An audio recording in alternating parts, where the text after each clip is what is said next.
Christopher Ruddy, who is the CEO of Newsmax. Mr. Ruddy, thank you for your time. I appreciate you being flexible. The Lieutenant Governor of the state of Ohio, John Husted, is actually going to sit in for this segment as well. Oh, well, John, I'm saying hello. You and I met at Gary Schottenstein's wedding at Mar-a-Lago, and I know that you're doing an amazing job in the state of Ohio. So I'm so glad you're here. Yeah, thanks. Great to see you or be with you on the radio here. Fancy wedding at Mar-a-Lago. We were at Mar-a-Lago together. Yes. We really were. We sat at the same table. My invites to Mar-a-Lago must be getting lost in the mail since we moved our studios. Well, you know what? It is. Mar-a-Lago is an experience. I will have to tell you that. It is. It looks very opulent in the pictures that I've seen.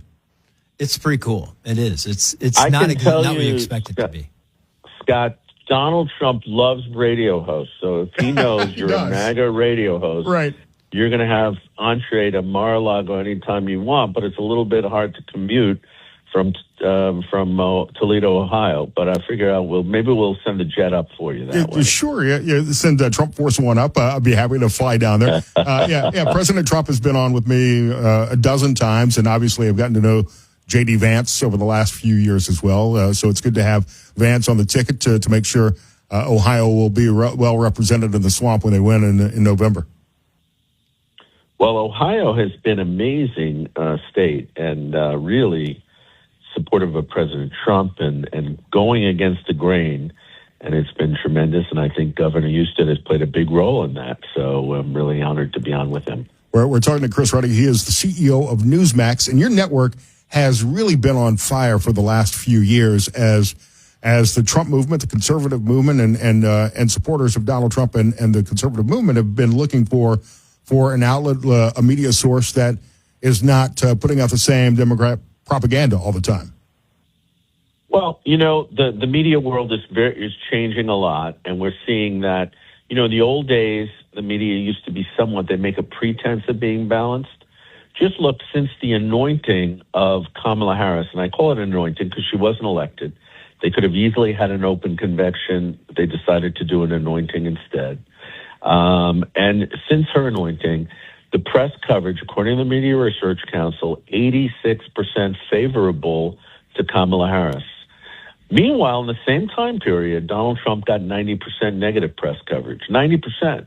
Now, to me, this is not fair. And in Newsmax, we'll have critics of President Trump on all the time. Go on to CNN or MSNBC. How many people do they have that support President Trump? Even their Republican analysts are endorsing Kamala Harris. I mean, it's something like you'd expect in Venezuelan media, not American media. Chris Ruddy on the Scott Sands Show. Lieutenant Governor John Husted in the studio as well. So Newsmax has grown so big.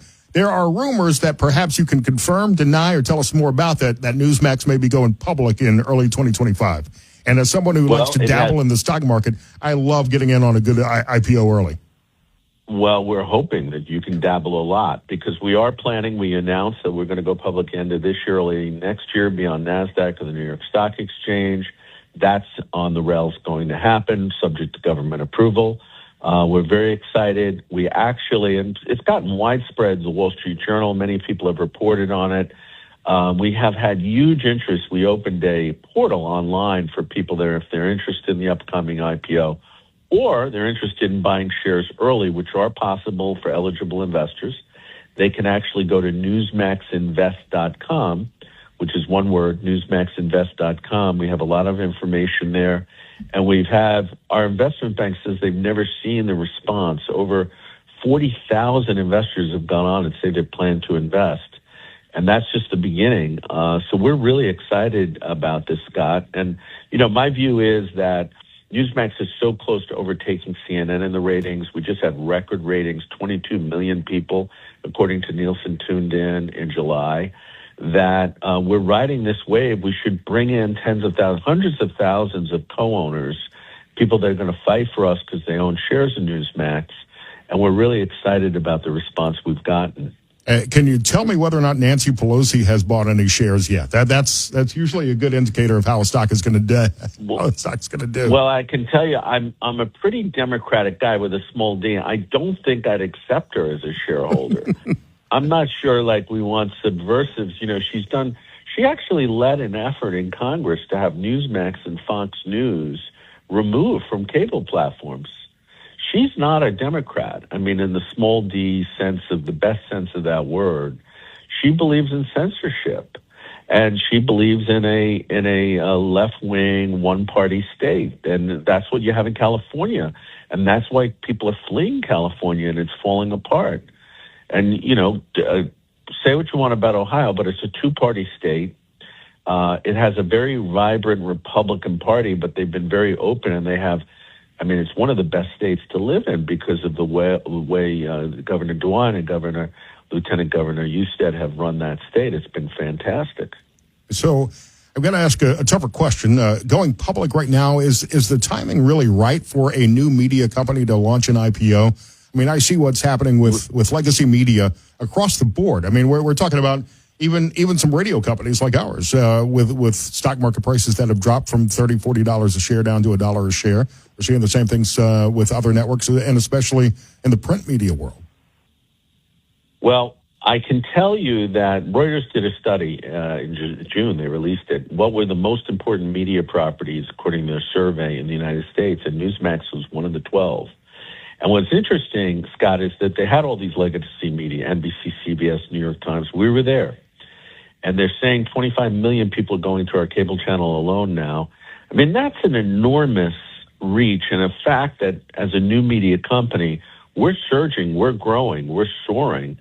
And I think that, like the success of President Trump's Truth Social, where he went public, it went up as high as about $10 billion. Now, I'm not saying that's going to happen with us, but I am saying that the public has tremendous interest in supporting new media that's giving the other side of the story and giving the American people the balance that they want.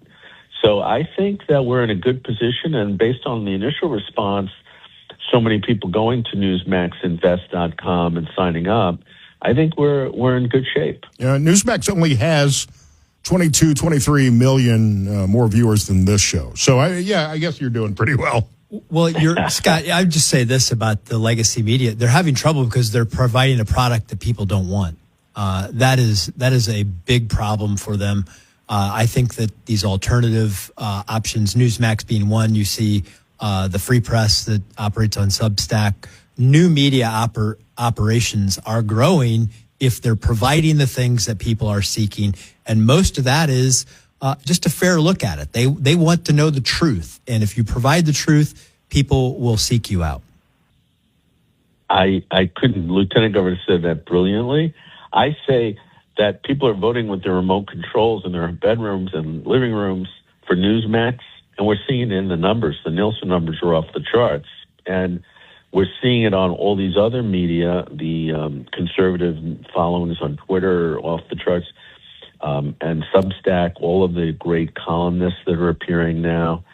Again, people are moving. We need to move more quickly. We need to move more decisively and bigger, because they do control a lot of the gateway points through the internet, Google, and Facebook. And that is a battle. But the more conservative media, and you're playing a big role, Scott, in Toledo and Ohio, because Newsmax isn't necessarily at the local level. You are, and that's an important level to be at. Chris Ruddy is the CEO of Newsmax. Lieutenant Governor John Husted on the show as well. It's the Scott Sancho. Does Newsmax, do networks like yours, and this could be the same question for MSNBC, benefit more during times like today where we're a divided country and we've got bitter partisan politics?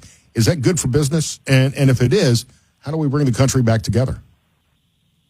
Well, our job is not to divide people. We're not seeking to divide people. I didn't create some of the crazy. I didn't open up the border to allow 15 million people, as many as 15 million, to come in without legal documentation and then start paying them. I don't know how they're getting authorization to pay hundreds of billions of dollars to give credit cards each month, housing, and 4-star hotels. Those policies are very divisive policies. It's my job to report it as a news network, to hold public officials accountable. Is it good for the news business? I'm not, I think news is important, but I also think that We don't create the news. Our job is just to report it.